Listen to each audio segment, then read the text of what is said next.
Hey everybody, welcome to the channel on the block. And you guys will play update EvilSwarm deck profile. This deck I've been playing most recently, even over the Senjus. I'm just mostly waiting for Lost a Ton to come out for that.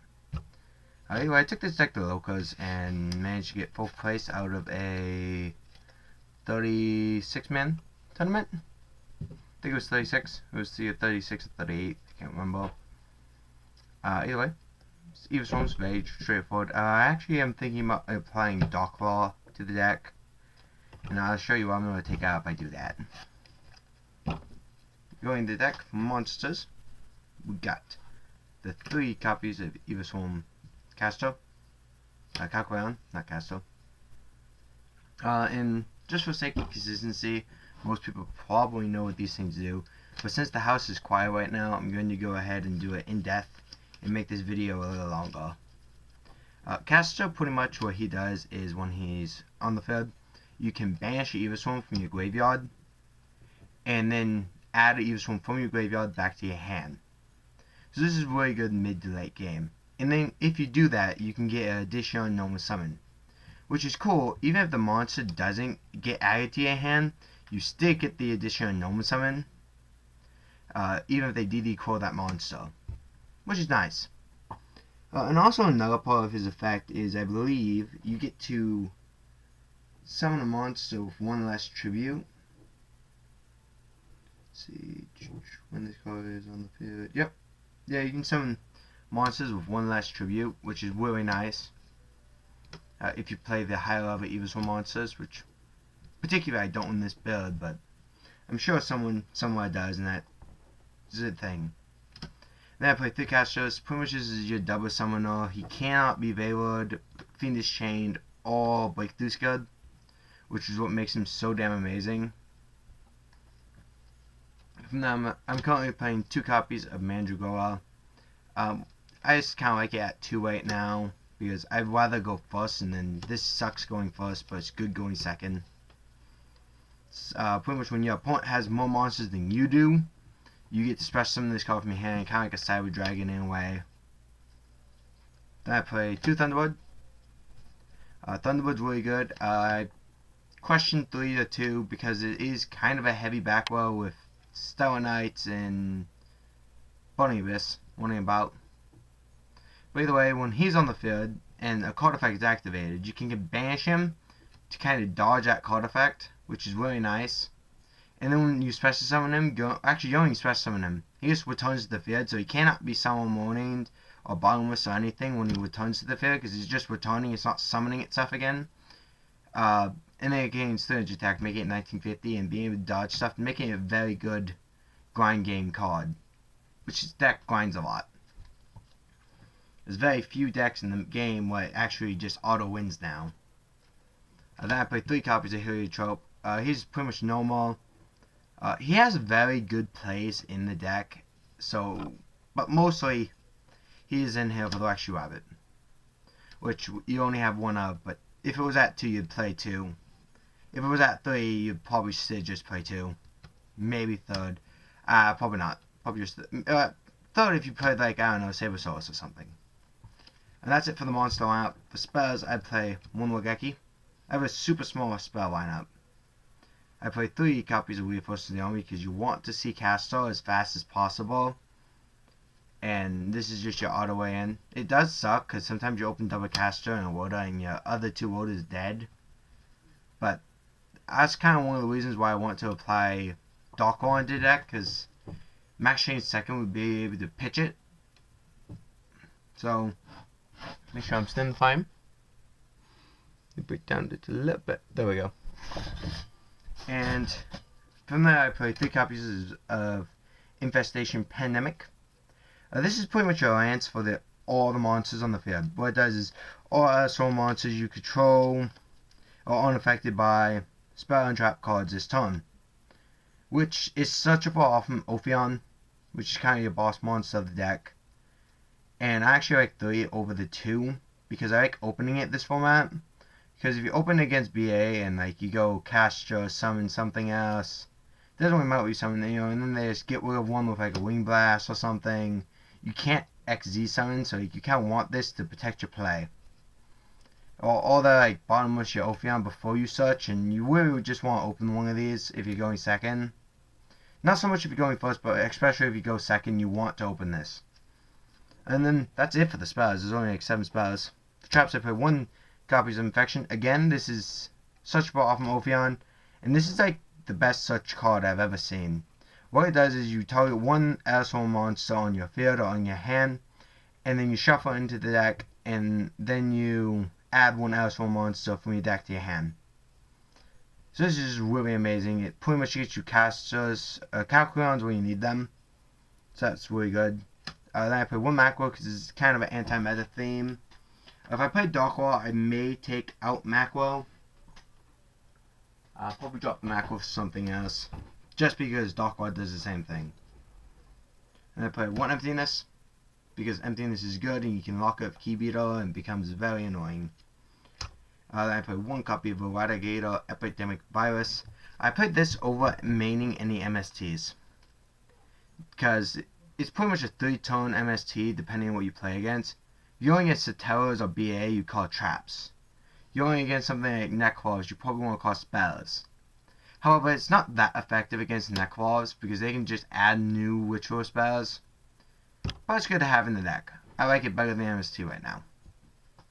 And then for the big 4, I play Trencher, Solemn Warning, a Compulsory Evacuation Device, and Bottom Trap Hole. Now, I would like to play Wing of Destruction, but I'm having a hard time fitting it in. Probably end up dropping Safe Zone for it. At least 1 Safe Zone. Then I play 2 copies of Mind Crush. Since I was just kind of doing it at Locas, I didn't want main 3. There is Necklaw players at my Locas, but they're not like... I think there was like 3 or 4 people playing Necklaws. And then a couple people playing Star Knights. And those are like the best cards, best decks this is good against, so... Anyway, I just main 2. If I was going to Legions, I'd probably bump it to 3. Or even anything bigger than Legions. But Legions is pretty much my biggest event. And I play 2 copies of Milfos. I would play 3 in... I would play 3 more probably when I put in Dark Law. And I'm not going to play any Dimensional Prisons.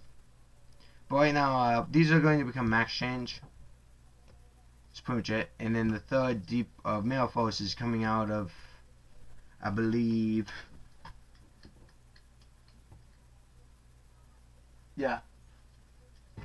I'm going to play 3 Mirror Forces and then just 1 copy of the Safe Zone. But currently I got 2 Safe Zone. It's really nice at my Locas because people just have a hard time getting away with it when you lock it with the Key Beetle. Now I've always been a fan of this card. If you guys ever seen my other channel, before I started this one, you would know that this was one of my favorite cards in the deck. That and Morphine Jaw 2. And then to tally up the deck, I just got 3 copies of Phoenix Chain, which I think is probably my favorite effect negation card in the game right now. I thought about maybe trying to play Effect Vero, but I just don't have the room in the main. Going into the extract, I got 1 EvilSwarm Boss. Sorry for the background noise in my room, taking care of the puppies, if you hear that. And then I play 3 copies of Ophion. This will probably stay at 3, even if I do play in Dark Wall, just because it is the backbone of the deck. If anything, I'll probably drop the Opos. Then I play 1 Bahamut. I've never played more than 1. I've never made more than 1. For 1 Phantos, this will probably come out for a Kagagogan. Oop, probably just butchered that name. But yeah, he's a Wingfall. He's really good. Got 1 Exacton Knight. Then I play 1 copy of XYZ, a Dark Rebellion XYZ Dragon. Yeah, that was a thumbnail in the woods. 1 Master Key Beetle. 1/1/3 Wagner 0. 1/1 Simon Orc. 1 Castel. 1 Gaga Samurai. This is a new card out of the Wood Superstar pack. I'm currently testing it. I don't know. I'm not sure if I really like it yet. I did drop Hotline Draco for it. And I don't know, I'm thinking I like the Heartland Draco better than it. So it may be dropped to put the Heartland Draco back in. Everyone knows that EvilSwarms are kind of tight for space on the extra deck, because we do play so many of the generic EvilSwarm monsters like Ophion, and we got Bahamut in here. Like, honestly, like, Ouroboros is kind of extra, but I like Ouroboros for the times I do make it, so I may drop one or the other. Then I got one copy of Abyss Dweller, probably one of the best rank foes in the game, for the mere fact that its effect can just turn off graveyard use when you need it. And that's really good. And I got one cowboy, because I didn't play the, cowboy for game. Everyone knows how that works.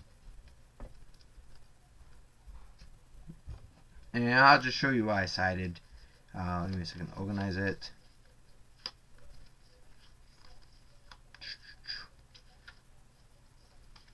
Sorry about that. I was only going to show you guys the side deck, but I guess I will. I sided 2 Foster now. I sided them in against BAs, which is the 2 games I lost that day was against BA. I beat everyone else, but I lost to BA. Sided 2 Banisher Radiance. Again, sided them against BAs. Did not see any of these 4 cards. And I think these were the only cards I sided against BA. Hey, noob, want battle? Not ball. Anyway, then I played Winty King. I sided this 3 space. If you don't main them, you should probably side them. I don't know. I sided 2 Forbidden Chalice because I was afraid of Shadow's. But realistically, the side deck is very incomplete. Honestly, I'd rather side Shadow Mirrors, just I don't own them. I'd rather side Max C's, but again, I don't own them. I actually do have Light Mirrors, but they're not in hell. And I do want to side those.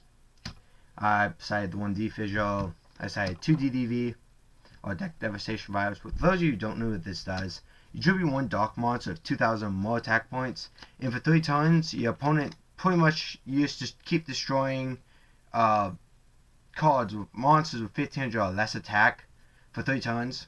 They don't want to use this against BA, so they just trigger and replace themselves. But what you kind of want to use this against is Moto's Rogue, like Madachis and other things that you will probably see at your locals, which is kind of what I did. That's the only reason why I played this. And unfortunately, I didn't even need to use it because I didn't go against any Rogue. I went up against BAs and then I went up against Max Heroes, but it's no good against Max Heroes. But yeah, that's how it is. And I played 1 Soul Drain, like, mostly for BAs. It's pretty much all I ever sided against. I guess like Rogue Darkwoods or whatever, but I haven't seen Darkwoods in so long, it's not funny. And then the 3rd Mind Crush. But that was the deck. Hope you guys enjoyed the video, and see you guys later.